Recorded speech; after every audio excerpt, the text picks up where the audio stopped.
नमस्कार, मी देवयानी मोरे.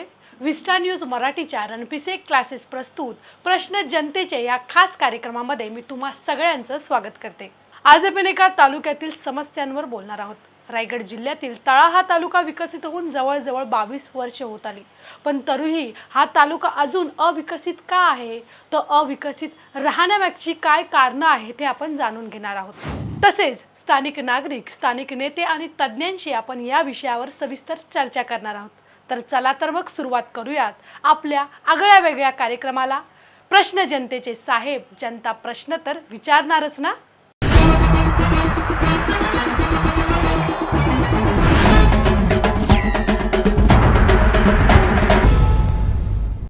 कोणताही तालुका विकसित होण्यासाठी गरजेच्या असतात मूलभूत सुविधा, परंतु तळा तालुका अजूनही त्यासाठी झगडत आहे.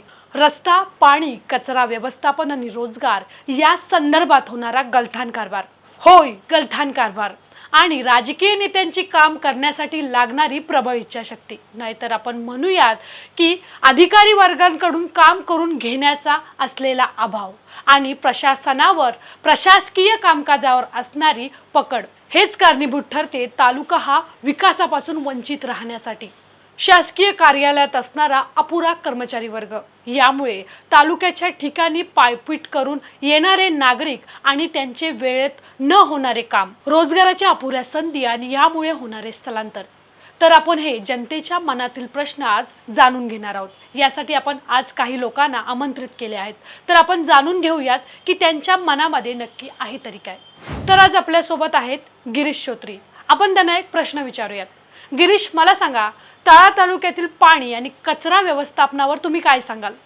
तळा तालुका हा निसर्ग सौंदर्याने नटलेला आहे, बराच मोठा आहे. म्हणजे जागा वगैरे पण भरपूर आहे तळ्यामध्ये राहण्यासाठी.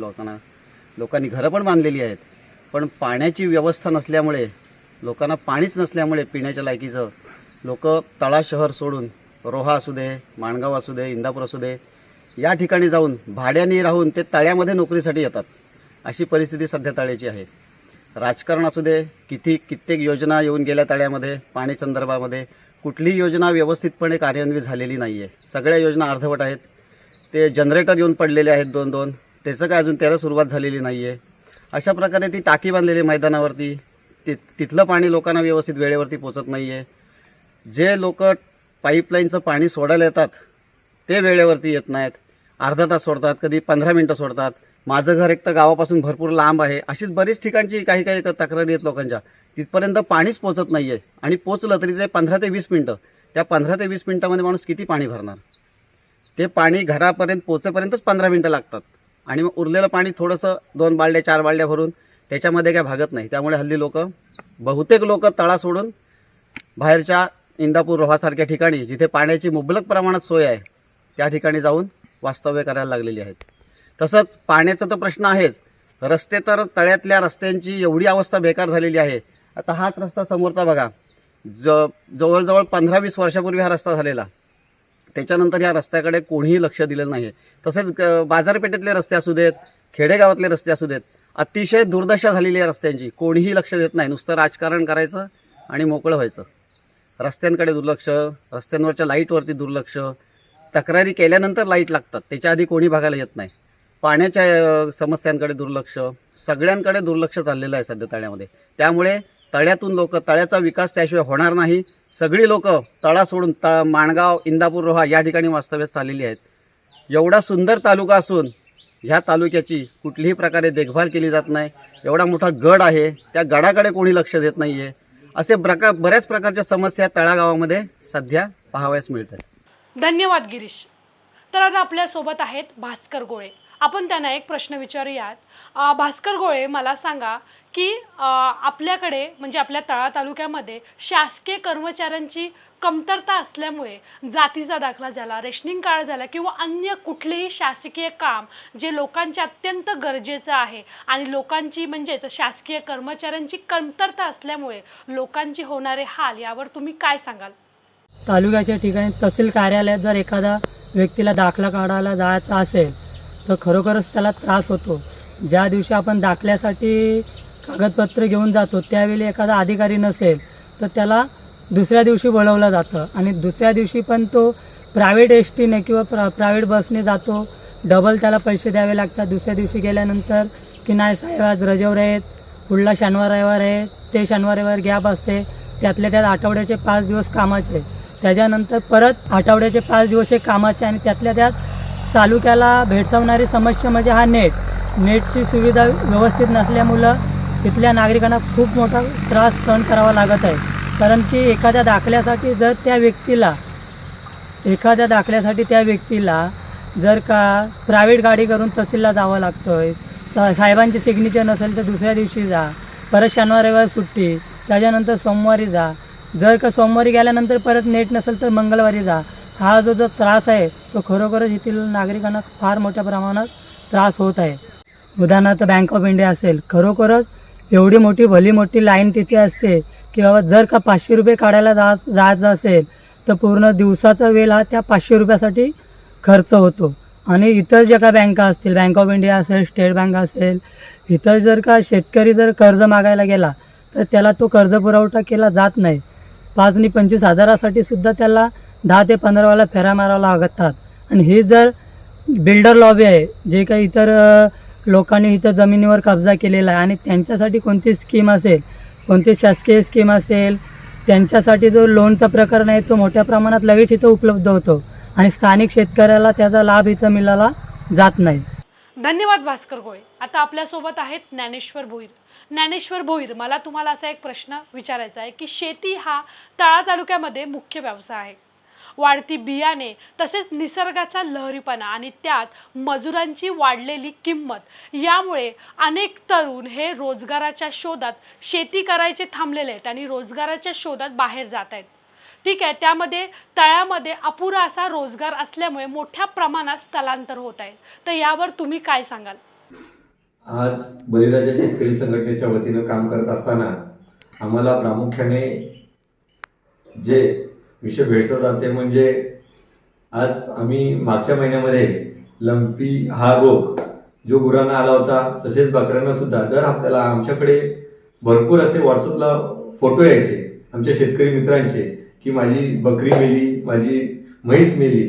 अशा पद्धतीनं रोगराईचा प्रसार हा वाढत असताना आमच्या तळा तालुक्याला लसीकरण हे पावसाळ्याआधी जे दिलं जायचं ते सुद्धा लसीकरण आमच्या अगोदर मिळालं नाही आणि हा रोग वाढत गेला. मग आम्ही बळीराजा शेतकरी संघटनेच्या वतीने ज्यावेळेस आम्ही अर्ज दिला त्यावेळेस आम्हाला आश्वासन दिलं आणि त्याच्यानंतर थोड्या दिवसात लस उपलब्ध करून दिली. परंतु तळा तालुक्याला जो डॉक्टर अवेलेबल करून द्यायलाचा आमचा एक मागणी होती, परंतु आज तगायत ती डॉक्टर देण्याची मागणी ही अजूनपर्यंत आमची तशीच प्रलंबित राहिलेली आहे.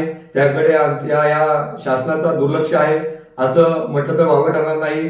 त्याचं कारण गेले कित्येक वर्ष इथे डॉक्टर अवेलेबल नाहीत आणि इथल्या मुख्य जनावरांना जे योग्य न्याय द्यायला हवा आहे तो आपल्याला देता येणार नाही.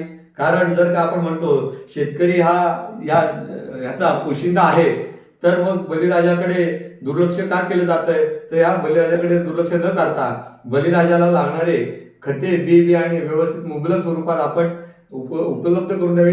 शेतीला लागणारे अवजारे हे सुद्धा आपण शासनाने विविध योजनेच्या माध्यमातून आम्हाला शेतकऱ्यांना उपस्थित करून दिली किंवा या वन्यजीव प्राण्यांपासून सुद्धा संरक्षण मिळवून दिलं तर उत्तम होऊ शकतं. आणि इथे भरपूर काही गोष्टी अशा आहेत की त्याच्यामुळे इथला तरुण हा बाहेरगावी कामानिमित्त जाण्यास प्रवृत्त झालेला आहे. तर इथला तरुण आपला इथेच कसा थांबेल आणि त्याला आपण रोजगार देऊ शकतो, त्यासाठी इथे आपण नवनवीन उद्योगधंदे आणण्याचा प्रयत्न करावा. आणि आपल्या तळा तालुक्याला एक दुर्गम आणि डोंगराळ भाग आहे, तर त्याला दुर्गम डोंगराळ भागाला एक सुजलाम सुफलाम कसं होईल आणि बघण्याचा दृष्टिकोन हा प्रत्येकाचा आपल्या तळ्याला एक ऐतिहासिक इतिहास आहे. म्हणजे साधारणतः आपल्या तळ्यामध्ये पाहायला गेलो तर तळगड किल्ला आहे, तसंच पर्यटनाच्या दृष्टिकोनातून कुडा लेणी आहे, आपल्या गायमुखला गायचं मुख आहे, तिथून वर्ष 12 महिने पाणी येतं. त्या सुद्धा पाण्यावर आज तगायत कोणीही प्रोव्हिजन केलेली नाही.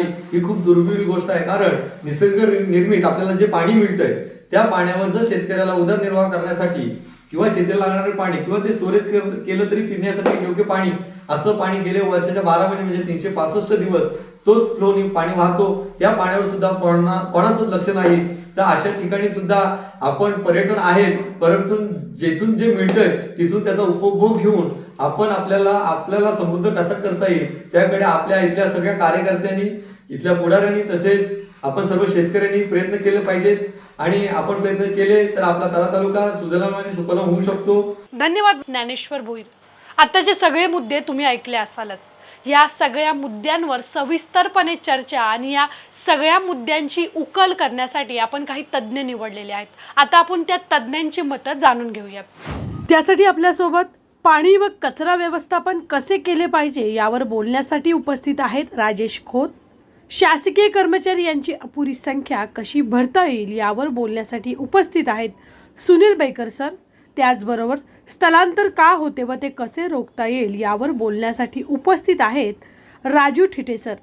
आता जर पाहिलं आपण आपल्या तळा तालुक्यातच फारच अपुरी कर्मचारी संख्या आहे. म्हणजे आपल्या आरोग्याचा प्रश्न आहे, PHCची संख्या कमी आहे, डॉक्टरांची संख्या कमी आहे, त्याचबरोबर तिथे असणारा जो स्टाफ आहे तो सुद्धा कमी आहे.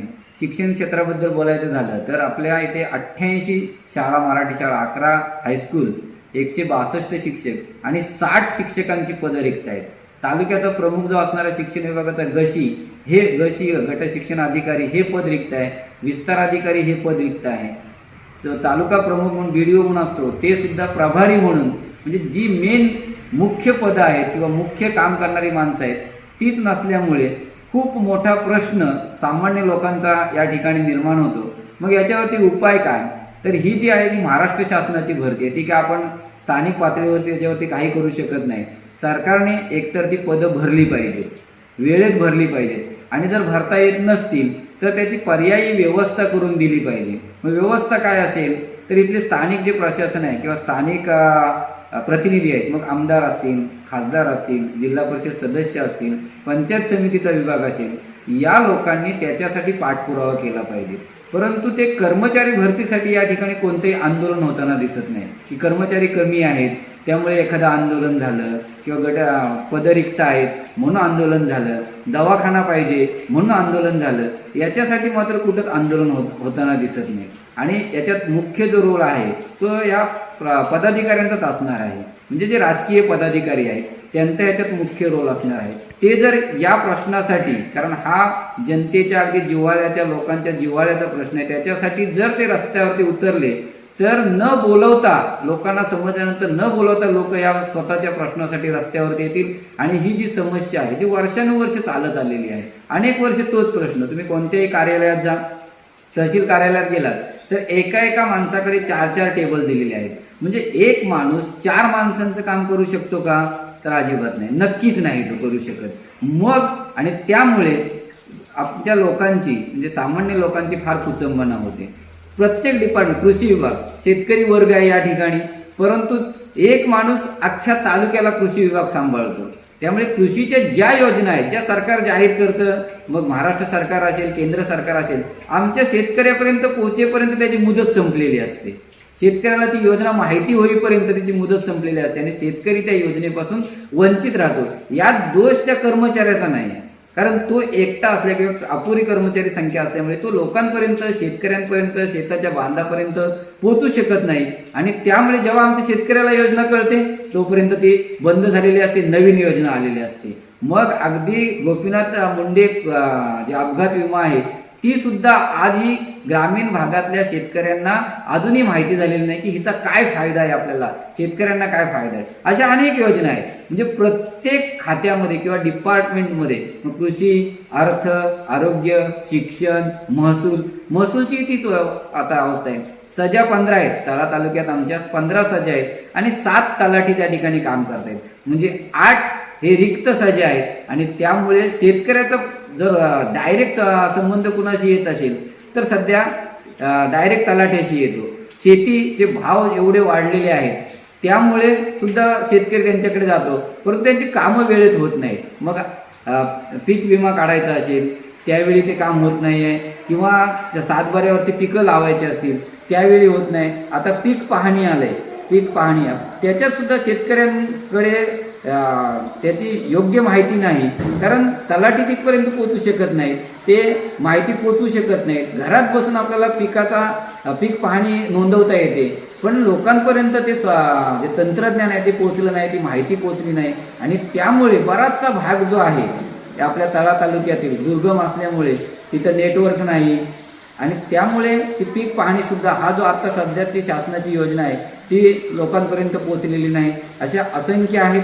आणि या योजनांवरती जर आणि पायपीक जर म्हणाल किंवा जर त्रास जर होत असाल तर तो कोणत्या पदाधिकाऱ्यांना होत नाही, आमदारांना होत नाही, खासदारांना होत नाही, जिल्हा परिषद सदस्यांना होणारा त्रास जो आहे ना मुळात तो सामान्य माणसाला होतो. आणि प्रशासनाची गुणवत्ता कशावरती ओळखायची, तर सामान्य माणूस जर सुखी असेल किंवा सामान्य माणसापर्यंत जर ती योजना बरोबर पोचलेली असेल तर ती योजना अंमलात आणून किंवा अस्तित्वात आणल्यानंतर तिचा त्या माणसांना फायदा झाला तर ती योजना योग्य असं म्हणायला पाहिजे. परंतु ही योजना किती लागू करा, तर त्याचा सामान्य माणसाला जर काय उपयोग होत नसेल तर त्या योजनांचा काही उपयोग होणार नाही, त्या निष्फळ ठरतील.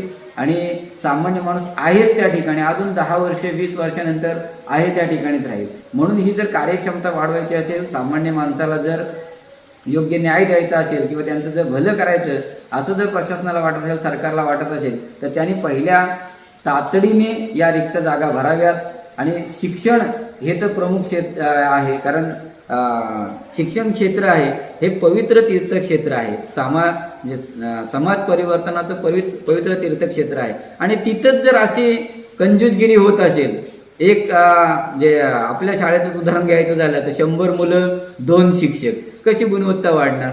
तर त्याचाही त्यांनी साकल्याने विचार केला पाहिजे. शिक्षकांची संख्या वाढवली पाहिजे, त्याचबरोबर सगळी भरती वेळेत आहे ती केली पाहिजे. आणि याचा पाठपुरावा जो आहे तो नक्कीच इथल्या पदाधिकाऱ्यांनी केला पाहिजे, राजकीय व्यक्तींनी केला पाहिजे. मग भले त्याच्यासाठी त्यांना जे काही करावं लागेल, त्यांनी एक वेळ मंदिरं नाही बांधली तरी चालतील, सामाजिक सभागृह नाही बांधली तरी चालतील.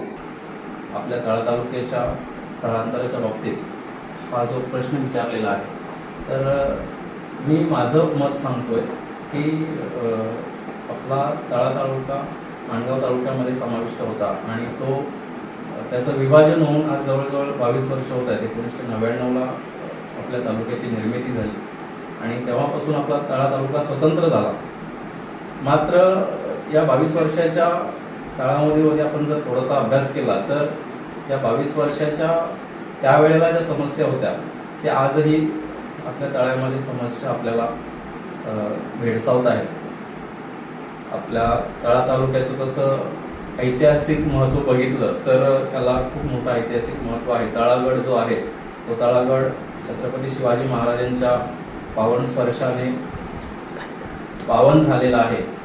आणि असं वाचनात आलेलं आहे की ज्या वेळेला प्रतापगडावर भवानी मातेच्या मंदिराचं काम चालू होतं त्यावेळेला ज्या वेळेला छत्रपती शिवाजी महाराजांच्या कोकण दौरे असायचे त्यावेळेला आपल्या तळ्याची जी ग्रामदेवता आहे चंडिका माता, चंडिका भवानी, त्या चंडिका भवानीचे दर्शन घेण्यासाठी महाराज तळ्यामध्ये यायचं असं वाचनात आलेलं आहे. हे वाचन डॉक्टर श्रीनिवास वेदक यांच्या लेखणीतून म्हणजे त्यांनी लिहिलेले जे लेख आहे त्या लेखातून वाचनात आलेलं आहे. तर हे असं आपल्या तळ्याचं ऐतिहासिक महत्त्व आहे. आणि तळ्यामध्ये एक ऐतिहासिक तळी आहेत, हेमाडपंथीय तळी आहेत म्हणून या तळ्याला तळी नाव असं दिलेलं आहे. मात्र अतिशय भौगोलिक दृष्ट्या डोंगर दऱ्यात वसलेला हा तालुका म्हणून त्याला डोंगराळ तालुका असं याच्यामध्ये महसूल याच्यामध्ये नोंद घातलेली आहे त्याची. जर आपण तालुक्याचा जर विचार केला तर आपल्या तालुक्यामध्ये बहुतांश लोक ही खेडेगावात राहणारी आहेत आणि खेडेगावातल्या राहणाऱ्या लोकांचा प्रामुख्याने जो आपला व्यवसाय आहे हा पारंपरिक शेती व्यवसाय आहे. पूर्वी कसं असायचं की घरातील एक व्यक्ती मुंबईमध्ये नोकरीच्या निमित्तानं असायचा आणि बाकीची सगळी मंडळी गावाकडे शेती व्यवसाय करायची आणि त्याच्यावर उदरनिर्वाह करायची. मात्र या 2 ते 3 दशकांच्या कालावधीमध्ये जे आपण म्हटलं तर 20 ते 30 वर्ष अगोदरचा जर आपण विचार केला तर याच्यामध्ये खूप मोठा बदल झालेला दिसून येतो. ही परिस्थिती उलट झालेली दिसते आपल्याला. आता घरातील 5 ते 6 व्यक्ती ज्या काही असतील त्या मुंबईत आणि 1 ते 2 व्यक्ती म्हणजे म्हातारा आणि म्हातारा ह्या 2च व्यक्ती फक्त आपल्याला गावाकडे राहताना दिसत आहेत. तर याचं कारण काय असेल, या कारणाकडे आपण पोहोचलं पाहिजे. का स्थलांतर होत आहे? तर प्रामुख्याने जर आपण विचार केला तर तळा तालुक्यामध्ये रोजगाराच्या संधी नाहीत. एक तर आपण जो पारंपरिक शेती व्यवसाय करतोय ते शेती व्यवसाय आपल्याकडे असे मोठे जमीनदार नाहीत की ज्याच्याकडे 10 आणि 15 एकर जमीन आहे. आपल्याकडे फार तर 5 गुंठे 10 गुंठे किंवा एखाद्या कोणाकडे असेल तर 1 एकर जमीन, ती सुद्धा शेत जमीन नसून संपूर्णपणे डोंगराळ आणि अशी माळ जमीन. त्याच्यामुळं शेतीमध्ये काही मोठ्या प्रमाणात उदरनिर्वाह होईल असं लोकांना जाणवलं नाही आणि त्याच्यातून लोकांनी आपली जी मायानगरी आहे मुंबई, ह्या मायानगरी आपल्याला जवळजवळ 102 किलोमीटरचं अंतर आहे आपल्याला मुंबईत जायला. तर हे अंतर जवळ असल्या कारणाने आणि आपलं पूर्वीपासून मुंबईमध्ये चांगला संबंध असल्यामुळे आपल्या इथला तरुण हा मुंबईकडे आकर्षित झाला. त्याच्यामुळे इथे शिक्षणाचे तेवढे महत्व आपल्याला कळले नाही आणि मुंबईच्या ओढीने आपल्या इथला तरुण हा मुंबईकडे आकर्षित झाला. त्यामुळे इथलं स्थलांतर झालेलं दिसून येतंय. त्याचबरोबर आणखी एक विचार केला तर तरुणांबरोबरच हल्ली जर विचार केला तर शेतीकडे लोकांनी दुर्लक्ष केलं. का तर एकतर शेती जर पिकली तर शेतीला योग्य समजा विकण्या योग्य जर शेती पिकली तर त्या शेतमालाला बाजारभाव नाही किंवा मार्केट नाही. त्याच्यामुळे लोकांचं शेती करून सुद्धा काही उपयोग नाही हे लक्षात आलं आणि मग पुन्हा एकदा त्यांनी आपला मोर्चा मुंबईकडे वळला. कारण मुंबई ही अशी आहे की जिथे जाईल त्याला कुणालाच उपाशी ठेवणार नाही असं सगळ्यांचं मत आहे.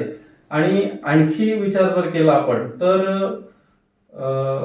ग्रामीण भागातल्या ज्या महिला आहेत ह्या ग्रामीण भागातल्या महिलांना मुंबईमध्ये एक घरकाम आपण म्हणतो घरकाम नावाचं हे काम आहे ते मिळायला लागलं आणि त्या पुरुषांच्या बरोबरीने एक वेळ पुरुष पण तेवढे कमवत नसतील पण महिला तेवढ्या 10, 15 आणि 20 हजार कमवू लागले.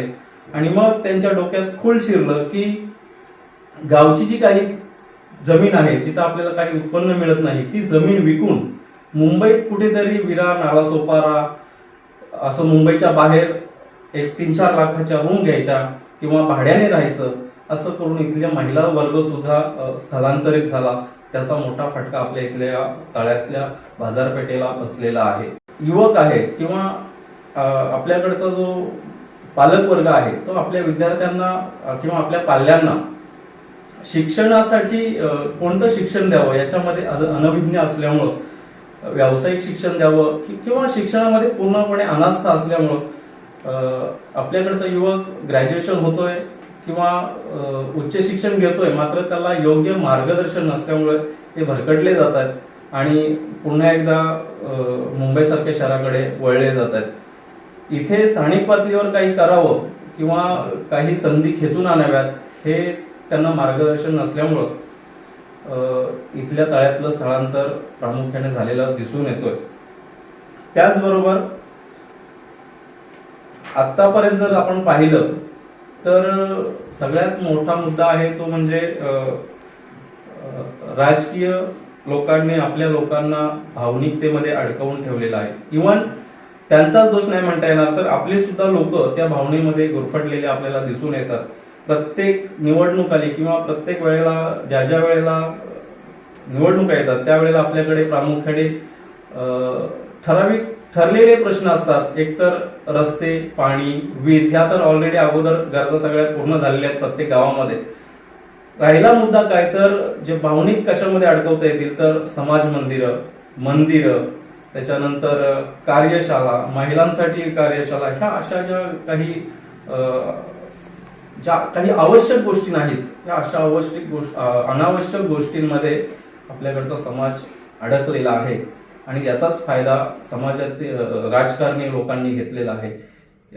आताच्या मी युवा पिढीला सुचवितो की ह्या सर्व गोष्टींमध्ये आपण आता लक्ष घातलं पाहिजे. येणाऱ्या निवडणुका असतील त्या येणाऱ्या निवडणुकांमध्ये जे कोणी लोकप्रतिनिधी असतील त्यांना आता ह्या गोष्टींमधून बाहेर पडून आपल्याला रोजगार उपलब्ध कसा होईल किंवा आपल्या इथला युवक आपण जर उदाहरण घेतलं आपल्या शेजारी रोहा तालुका आहे, माणगाव तालुका आहे, इथे थोड्या का प्रमाणात इंडस्ट्रीयल एरिया आहे आणि तिथला आजूबाजूचा युवक हा तिथेच सेटल झालेला आपल्याला दिसून येतो. आपल्याकडे सुद्धा जर असे छोटे मोठे उद्योग झाले तर आपल्या इथला तरुण इथेच राहू शकतो आणि इथेच रोजगार निर्मिती करू शकतो. आज मुंबईची जर परिस्थिती आपण पाहिली तर श्वास घ्यायला सुद्धा जागा नाही. अशा परिस्थितीमध्ये आपण सगळ्यांनी जर विचार केला तर आपण इथला स्थलांतर रोखू शकतो. त्यासाठी आपण जर काही सगळ्यांनी मिळून जर काही उपाय योजले आणि त्याला सगळ्यांनी जर हातभार लावला तर ते नक्कीच शक्य होईल. मात्र यामध्ये जास्तच करून युवा पिढीने लक्ष दिलं पाहिजे असं मला वाटतं. पाण्याचं असं गणित आहे की पाण्याला एक विशिष्ट प्रेशर पॉईंट म्हणजे प्रेशर मिळायला लागतं आणि प्रेशर मिळण्यासाठी त्या पद्धतीची वीज उपलब्ध आहे. ज्यावेळेस मी इतक्या रात्री पाणी का येतं अशी चौकशी केल्यानंतर मला असं लक्षात आलं की रात्री सगळ्यांचे दिवे घालवल्यानंतर त्यांना पुरेशी वीज त्या सेक्शनसाठी मिळते आणि त्यामुळे ते रात्री अपरात्री पाणी ज्या वेळेस ती वीज पुरेशी येते त्यामुळे तिथे प्रेशर मेंटेन होतं आणि ते प्रेशर मेंटेन झाल्यानंतर ते तिथे पाणी सोडतात. आणि जर का हा असा जर का प्रॉब्लेम असेल तर त्यांनी त्या माध्यमातून तिथे जंक्शनच असं बनवावं की तिथे प्रेशर मेंटेन करण्याची गरजच आली नाही पाहिजे. काही काही वेळेला कसं होतंय की पाण्याच्या समस्येमुळे प्रत्येक एका नळावर जर का 20-20, 25-25 जणांना जायला लागतंय तर तुम्ही नळांची संख्या वाढवू शकताय. दुसरी महत्वाची गोष्ट, आता आपल्याकडे माझ्या मते 1 का 2 पाणपोई असतील तर पाणपोईंची संख्या वाढवा किंवा जिथे ऑब्वियस सगळ्यांना पाणी भरता येईल अशा ठिकाणी तुम्ही पाण्याची सोय करा. आणि दुसरी महत्वाची गोष्ट म्हणजे जिथे कचऱ्याचं तुम्ही व्यवस्थापन करताय तर ते शहरापासून जास्तीत जास्त कसं लांब जाता येईल, ओला कचरा घरे कचरा, जेणेकरून आपल्या धरणाकडचा भाग सगळा स्वच्छ होईल आणि रोगराई पसरणार नाही. आणि एखाद्या सर्वसामान्य माणसाला हतबल होऊन विद्युत केंद्र आहे आपल्या तिथे जाऊन त्याला त्या समस्या तिथे मांडायला लागतात. तरी पण त्यांच्याकडनंही मोठ्या समस्या पद्धतीने निवारण करतात ते, पण त्या पद्धतीने मनुष्यबळ नसल्यामुळे त्यांना ते करता येत नाही. तर मला त्यांना देखील हे सुचवायचं आहे की तुम्ही ज्यावेळेस ऑफ सीझन असेल, ज्यावेळेस तुम्हाला असं वाटत असेल की आता काम बंद आहे, त्यावेळेस तुम्ही साधारण एक रेकी करून येऊ शकताय ना, की बाबा कुठे काही झाडं वाढलेत का, कुठल्या वायरवर जर का झाड असेल तर ते आपल्याला आधी तोडता येईल. एखादं पक्षी चिटकण्याची आणि ते माकड बसून त्याच्यानंतर ते वायर तुटण्याची वगैरे तुम्ही वेळ का वाट का बघता. मुख्यतः तुम्ही असंही करू शकताय की बाबा तुम्ही जा एकदा रेकी करून घ्या, बघून घ्या की कुठे काय काय समस्या आहेत, काय आहे, आणि त्यानंतर तुम्ही पुढची पावलं उचला. आणि राहिला प्रश्न कचऱ्याच्या व्यवस्थापनाचा, की तिथे गेल्यानंतर जर काही एकत्रित होत असेल तर लवकरात लवकर त्याचं व्यवस्थापन दुसरीकडे कसं करता येईल आणि घन कचरा आणि ओला कचरा वेगवेगळा कसा आपल्याला ठेवता येईल, किंवा तुम्ही त्या पद्धतीच्या त्या माध्यमातल्या ज्याला कचऱ्यापासून वेगवेगळ्या गोष्टी बायोगॅस निर्मिती असेल किंवा अन्य काही गोष्टी असतील त्या निर्माण करण्याची ज्याला अक्कल असेल किंवा ज्याची माहिती असेल अशा माणसाला इथे बोलवा. तुम्हाला जर का तुमच्याकडे निधी उपलब्ध होत नसेल तर आमच्याकडनं पैसे घ्या तुम्ही. आम्ही सगळे पैसे सर्वसामान्य माणसाच्या घरातून 100-100 रुपये जरी तुम्ही घेतलात तरी हरकत नाही. आपण त्याची फी तिथे आपण देऊ शकतो त्याला, जेणेकरून त्याचं व्यवस्थापन आपल्याला व्यवस्थित होईल आणि शहरातली दुर्गंधी संपेल. आधीच आपण कोरोनाच्या महामारीमध्ये झुजतोय, त्याच्यामध्ये आता नवीन ह्या कचऱ्यामुळे आलेल्या नवीन रोगराईमुळे आपल्याला जर का त्रास होणार असेल तर ते करायला नको. बऱ्याच वेळेला गटार अस्वच्छ आपल्याला बघायला मिळतात, तुंबलेली गटार वेळेमध्ये स्वच्छ होत नाही. आपण असंही म्हणूया की त्याच्यासाठी मनुष्यबळ कमी आहे, फक्त की ज्या वेळेस आपल्याला खरंच असं वाटेल की आता आपल्याकडे आता वेळ आहे त्या वेळेला प्रत्येकाची समस्या घराघरामध्ये जाऊन विचारायला हवं की तुमचा कचरा हा वेळेवर गोळा होतोय का, तुम्हाला वेळेवर पाणी येतंय का. ह्या सगळ्या जर का गोष्टी आपण व्यवस्थित लक्षात घेतल्या तर आपल्याला लक्षात येतं. रस्त्याची कामं रफू करण्याची कामं होत नाहीत असं नाही, कामं होत आहेत. आपण म्हणता येणार नाही की बऱ्यापैकी रस्त्याची कामं आज आपल्या तळ्यामध्ये झालेली आहे. जर का इतर तालुक्यांची जर का दैन्य अवस्था बघितली तर त्या तुलनेमध्ये आपल्या तळ्यामध्ये बरंच आहे. फक्त रस्ता बनवल्यानंतर त्याचा मेंटेनन्स आणि तो वाचण्यासाठी जे प्रिकॉशन घ्यायला लागते याच्यामध्ये सगळ्यांची गल्लत होते की आपल्याला आता एकदा रस्ता बनवून दिलाय आता काय बाबा झालं व्यवस्थित, असं न होता की त्या रस्त्याची पाऊस पडून गेल्यानंतर काय परिस्थिती आहे, तिथे कुठल्या पद्धतीचं डांबर वापरलंय, खडीचा वापर व्यवस्थित झालाय का, ह्याची रेकी रस्ता पूर्ण झाल्यानंतर करणं गरजेचं आहे. त्याच्यामध्ये थोडंसं कमी होत आहे की तो प्रकार थोडासा कमी होतोय. आणि राहिला प्रश्न राजकीय वादांचा, की आता म्हणजे माझ्या माध्यमातून जरी मी कोणावर जर का ताशेरे ओढतो तर दुसऱ्या क्षणाला ते म्हणतील की तू ह्या तळ्यासाठी काय केलंस. तर मला त्या सगळ्यांना सांगू इच्छितो, मी माझ्या तळ्यासाठी काही केलं नाही किंवा मला त्या पद्धतीचं करायला मिळेल की नाही हे मला माहिती नाही. हा माझा सर्वसामान्य माणूस म्हणून माझा राईट आहे की मला माझ्या तालुक्याविषयी आणि मला ज्या काही सेवा मिळतात ह्याच्याविषयी काय वाटतंय, हा माझा स्वतःचा वैयक्तिक पॉईंट ऑफ व्ह्यू आहे. ह्याच्यामध्ये कुठल्याही कोणाचेही विचार मी कुठेही फॉरवर्ड करत नाही. मला जे वाटतंय आणि ते मी माझ्या पद्धतीने सांगणार. एकंदरीत काय तर राज्यकर्त्यांनी आपले राजकारण आणि जबाबदारी, सामान्य नागरिकांना आपले हक्क आणि कर्तव्य हे लवकर समजले तर तळा हा विकसित होऊ शकतो. सगळ्यांनी आपला स्वार्थ आणि अनेकांच्या भूलथापांना जेव्हा जनता बळी पडणार नाही, आपलं काम करेल तोच आपला नेता असेल किंवा त्या लोकप्रतिनिधींकडून आपली कामे करून घेईल, जेव्हा जनता जागरूक होऊन फक्त आणि फक्त तालुक्याच्या विकासाचा मुद्दा धरून ठेवेल, तेव्हा तळा विकसित होईल. तुर्तास धन्यवाद.